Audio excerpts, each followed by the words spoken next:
Hello दोस्तों, कैसे हैं आप सभी लोग। तो ईवीएस की क्लास को कंटिन्यू करते हुए और आपको क्लासेस कैसी लग रही हैं कमेंट सेक्शन में ज़रूर बताएं। और आप लोग लास्ट तक बने रहें क्योंकि काफ़ी इंपॉर्टेंट सीरीज चल रही है एग्ज़ाम के पॉइंट ऑफ व्यू से। और पीडीएफ नोट्स और मैराथन पीडीएफ को प्राप्त करने के लिए आप हमारा टेलीग्राम चैनल ज्वाइन कर सकते हैं, जिसका लिंक मैंने डिस्क्रिप्शन में दे दिया है। तो बिना देरी से क्वेश्चन को शुरू करते हैं। क्वेश्चन नंबर 141 कहता है कि कक्षा में विद्यार्थियों और शिक्षकों में पाठ्य विषय वस्तु पर वाद विवाद होने का क्या परिणाम होगा। कह रहा है यदि विद्यार्थी और शिक्षकों में पाठ्य विषय में वस्तु में यानी कि वाद विवाद हो रहा है तो उसका परिणाम क्या होगा। कहता है विद्यालय में अनुशासन बिगड़ जाएगा, शिक्षकों में अयोग्यता आ जाएगी, या शिक्षा स्तर में सुधार होगा, या पाठ्यक्रम पूरा नहीं होगा। देखो, कक्षा में विद्यार्थियों व शिक्षकों में पाठ्य विषय वस्तु पर वाद विवाद होने पर कोई परिणाम नहीं निकलता है, बल्कि समय की बेवजह बर्बादी होती है और समय पर पाठ्यक्रम भी पूरा नहीं होता है। ठीक है, देखो विद्यालय में अनुशासन बिगड़ जाएगा, इससे कोई मतलब नहीं है, ना ही अयोग्यता आएगी ना ही सुधार होगा। क्या होगा, पाठ्यक्रम पूरा नहीं होगा। ठीक है, आगे बढ़ते हैं क्वेश्चन नंबर 142 की ओर। और क्वेश्चन नंबर 142 कहता है कि शिक्षण में पाठ्यक्रम संबंधी क्रियाओं सर्कुलर एक्टिविटीज़ का प्रयोग शिक्षण को आसान बनाने के लिए किया जाता है, शिक्षण को रोचक या सुग्राह्य एवं प्रभावशाली बनाने के लिए किया जाता है, या शिक्षण को आकर्षक बनाने के लिए किया जाता है, या शिक्षक को सहायता देने के लिए किया जाता है। ठीक है, तो शिक्षण में जो पाठ्यक्रम संबंधित क्रियाओं का प्रयोग शिक्षण को बेहद रोचक एवं सुगाराहा एवं प्रभावशाली बनाने के लिए किया जाता है। इससे शिक्षण प्रभावशाली एवं प्रयोगात्मक तरीके से सुधार में लाया जा सकता है। ठीक है, तो ऑप्शन हो जाएगा आपका दूसरा। ठीक है, आगे बढ़ते हैं क्वेश्चन नंबर 143 की ओर।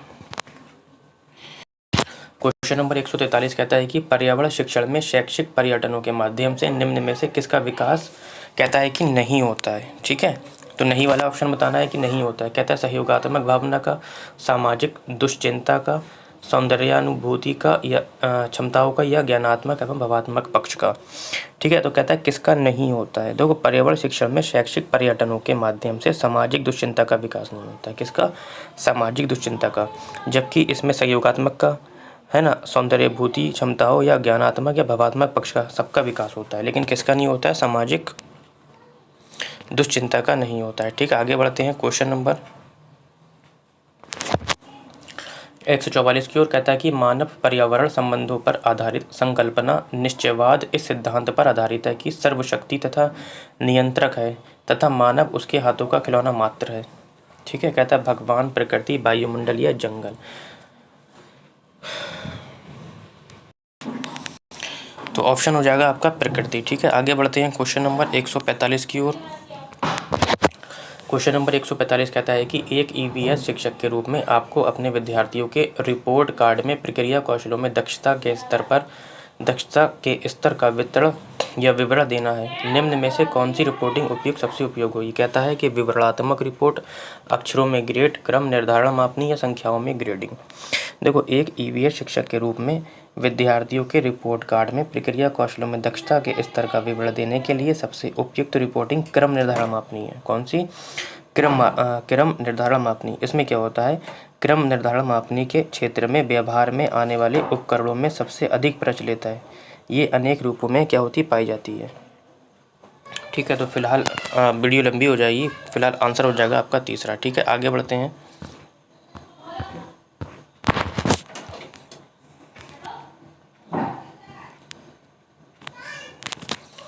कहता है कि प्रयोग के उपयोग से विशिष्ट निष्कर्ष प्राप्त करने का निम्नलिखित में से कौन सा सर्वश्रेष्ठ उदाहरण है। कहता है समझने के लिए कि कौन सा तरल तेजी से बहता है, प्रत्येक तरल की एक बूंद प्लेट पर डालना और प्लेट को तिरछा करना, लगाने के लिए कि मानव आँख कितनी दूर तक देख सकती है, प्रत्येक छात्र को दूर से वर्णमाला पढ़ने के लिए कहना, कौन सी सब्जी जल्दी खराब हो जाती है, जानने के लिए ये गिनकर समझना कि कौन सी सब्जी जल्दी सड़ जाती है, अपने ज़िले में अध्ययन यात्रा पर जाकर पानी के विभिन्न स्रोतों का पता लगाना। ठीक है, तो समझते हैं इस क्वेश्चन को। कहता है कि प्रयोग के उपयोग से विशिष्ट निष्कर्ष प्राप्त करने के लिए निम्नलिखित में कौन सा सर्वश्रेष्ठ उदाहरण है। यानी कि हमें एक प्रयोग करवाना है और इसमें से निष्कर्ष निकालना है। तो ये समझने के लिए कि कौन सा तरल तेज़ी से बहता है, इसके लिए प्रत्येक तरल की एक बूंद प्लेट में डालना और प्लेट को तिरछा करना प्रयोग के उपयोग से विशिष्ट निष्कर्ष प्राप्त करने का सर्वश्रेष्ठ उदाहरण है। ठीक है, क्योंकि प्रयोग के द्वारा सीखने से बालकों में क्या होता है, तर्क बुद्धि या तर्क शक्ति का क्या होता है, निर्माण या विकास होता है, जो विभिन्न तथ्यों को समझने के लिए आवश्यक है। ठीक है, तो ऑप्शन हो जाएगा आपका पहला वाला। आगे बढ़ते हैं क्वेश्चन नंबर 147 की ओर।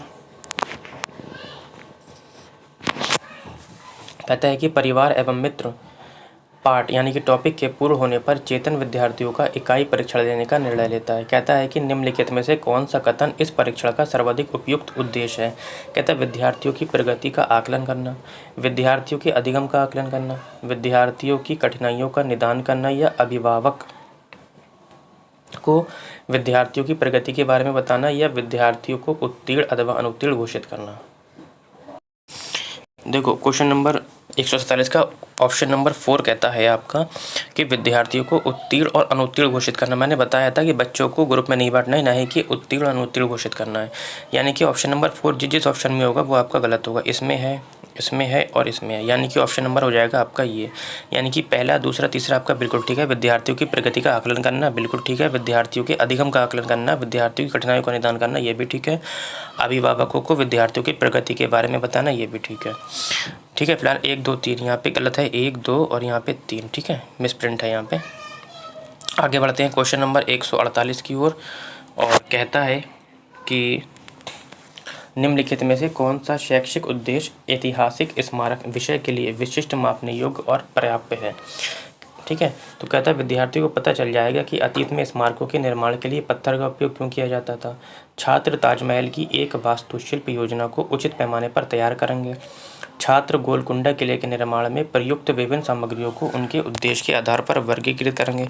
छात्र ऐतिहासिक स्मारकों के महत्व को पहचानते हुए उनको संरक्षित करने में मदद करेंगे। ठीक है, तो 148 हमारा कहता है कि छात्रों द्वारा गोलकुंडा किले के निर्माण में प्रयुक्त विभिन्न सामग्रियों को उनके उद्देश्य के आधार पर वर्गीकृत करना और ऐतिहासिक स्मारक विषय के लिए विशिष्ट मापने योग्य और पर्याप्त है। इस क्रिया के द्वारा छात्र विभिन्न वर्गों को अलग अलग समझकर विषय की समग्र जानकारी प्राप्त कर सकते हैं। ठीक है, तो फिलहाल आपका ऑप्शन तीसरा हो जाएगा कि छात्र गोलकुंडा किले के निर्माण में प्रयुक्त विभिन्न सामग्रियों को उनके उद्देश्य के आधार पर वर्गीकृत करेंगे। ठीक है, आगे बढ़ते हैं क्वेश्चन नंबर 149 जो कि आज के सेशन का लास्ट क्वेश्चन।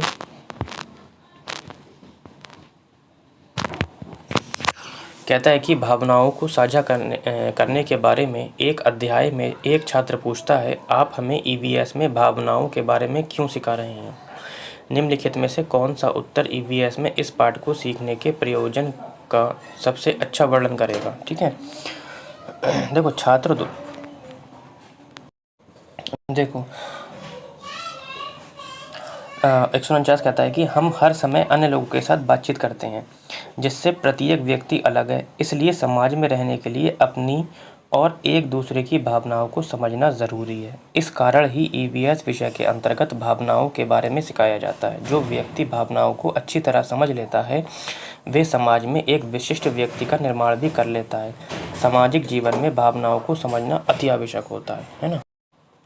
तो फिलहाल आपका ऑप्शन हो जाएगा पहला ही वाला, क्योंकि काफ़ी लंबे ऑप्शन थे, सारे पढ़ता तो देर हो जाती।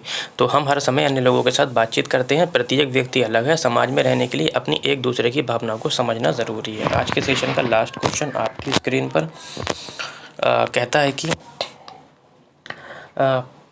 पाक शास्त्र तो यहाँ पे नहीं होगा, देखते हैं क्या है। ठीक है, यहाँ पे पाक शास्त्र ही है। तो पाक शास्त्र का मतलब होता है बेटा कि खाना बनाने की कला। ठीक है, कह रहा है पाक शास्त्र पर एक पाठ के संबंध में निम्नलिखित में से कौन सा प्रमाणिक कार्य होगा। कहता है कक्षा में छात्रों को वास्तविक सामग्री से सैंडविच बनाकर दिखाना, छात्रों से गेहूं के आटे से बने व्यंजनों की सूची लिखने को कहना। ठीक है, यहाँ पे ये 6 नहीं होगा।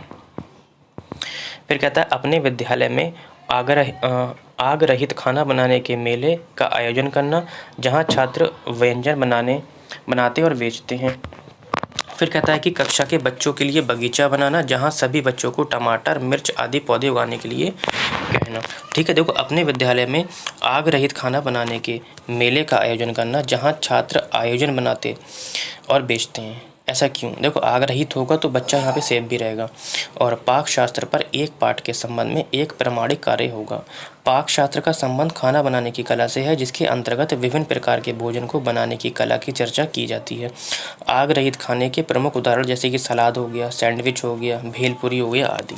ठीक है, तो ऑप्शन आपका कौन सा हो जाएगा? अपने विद्यालय में आग रहित खाना बनाने के मेले का आयोजन करना। ठीक है, तो आज के लिए इतना। कमेंट सेक्शन में लास्ट में ज़रूर बताइए आपको क्लास कैसी लगी।